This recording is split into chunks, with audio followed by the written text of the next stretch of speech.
Harrison Burton scored the win at Daytona on Saturday night. And in all honesty, I think there are a lot of takes that have been made about this, and I 95% or more at least am pretty damn happy about what happened. And I understand everybody's takes on it. I will go over it, and I think it's something that's a little more nuanced than people really want to let be, because the people who are happy about it are going to go after the people who aren't, and vice versa, and it's just a mess that, in all honesty, I think we can have a bit more of a mixture of takes on. Starting off, I want to talk about why I am happy with this, why I think it's a good thing, and why I am honestly, for the most part, pretty okay with it. It's an underdog win. And this is one of the greatest things about NASCAR, and especially about Daytona Superspeedway racing. You had the great equalizer of the draft. The draft brings every driver into it as long as they have a car that basically can just run in it.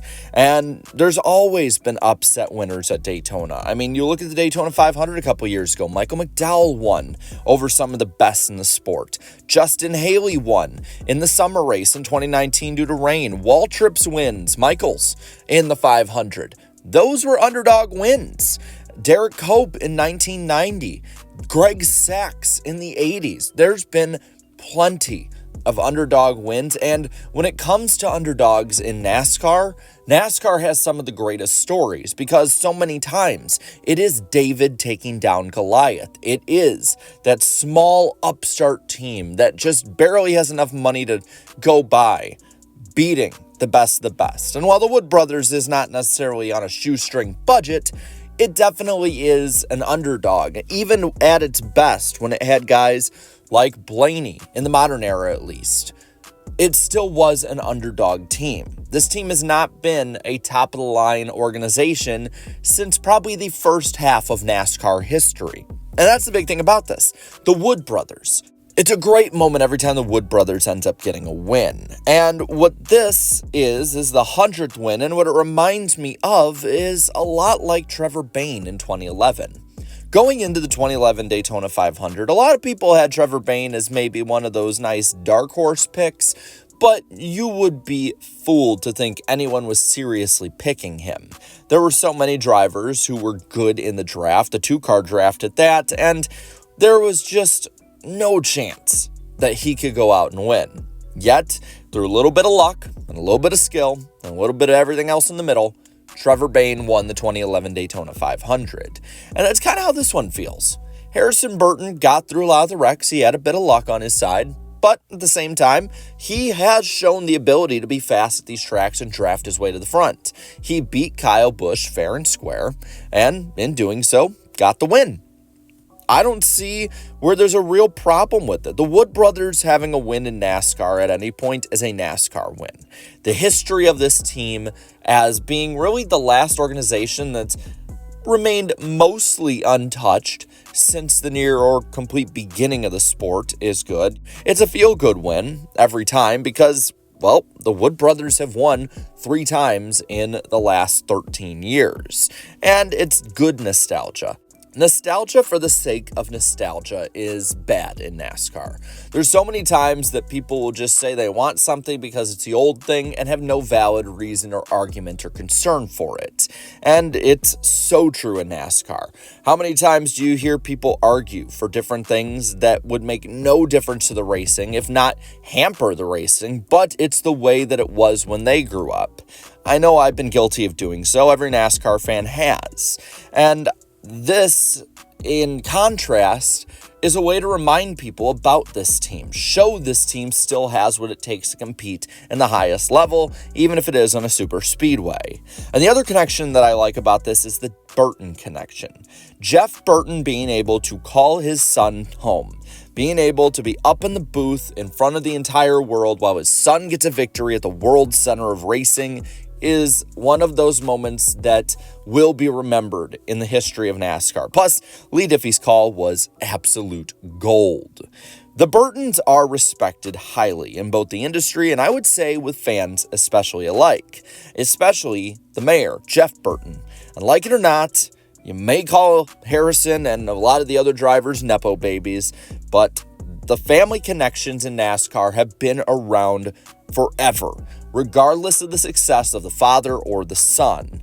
NASCAR is a family sport. We have connections that have been built for generations upon generations, and the sport should be celebrating a lot of these when they are successful.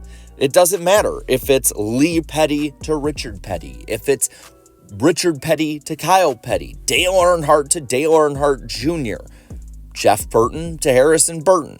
All of them have varying degrees of success in NASCAR, but they add to the story of the sport. So why wouldn't somebody be happy about this kind of moment? It seems like everything about it is a positive. Well, of course, it leads back to the playoffs because, like I said, of course it does. And this is not me going back on what I just said about nostalgia. I do think there are some valid concerns that people have raised about all of this. Harrison Burton has qualified into the NASCAR playoffs as the lowest in points ever to do so. In the overall standings, he was 34th in points heading into this race, and he is 34th in points after this race. He has scored 306 points on the season. He is currently 352 points behind Chris Buescher, who is the last man in on points at this moment. He is dead last among full-time drivers in the standings, and by no means is Harrison Burton a championship contender. Now, I'll repeat what I said on Saturday night as well after the race. I don't think Kyle Busch is a championship contender either. No matter who won of those two, it was going to be a wasted playoff spot. But to kind of give a stick and ball sport answer about this or explanation, I want to talk to those who usually use those back and forth comparisons to defend the playoffs on this. Two examples. One, this is the equivalent of the 2-15 Carolina Panthers qualifying for the 2023 playoffs. Is it possible for a 2-15 team to qualify? Technically, yes. Is it probable or even possible? I wouldn't say so. Or this is like the current 31-100 White Sox as of recording this, qualifying for the 2024 MLB playoffs. Not going to happen, should not happen. And I think the same thing about Harrison Burton. Like or especially hate the playoffs, this will be an underlying story of every underdog victory, and it has been since the 2014 implementation of Win and You're In. In 2024, so far, we've had a couple underdogs. Not as major as this, as all of them with their wins would be in the top 30 in points, like Suarez, Cindric, and Dillon, but we've had others. Cole Custer, for instance, or 2019 with Justin Haley, though he was not in the playoffs, like we'll talk about in a moment, or in 2016 with the Fog win for Chris Buescher. The top 30 rule protected a bit against these. It was meant to prevent some dumb thing like this happening on face value. I still would be able to appreciate underdog wins, but at the same time, you'd have to at least have some degree of performance to get in with that win.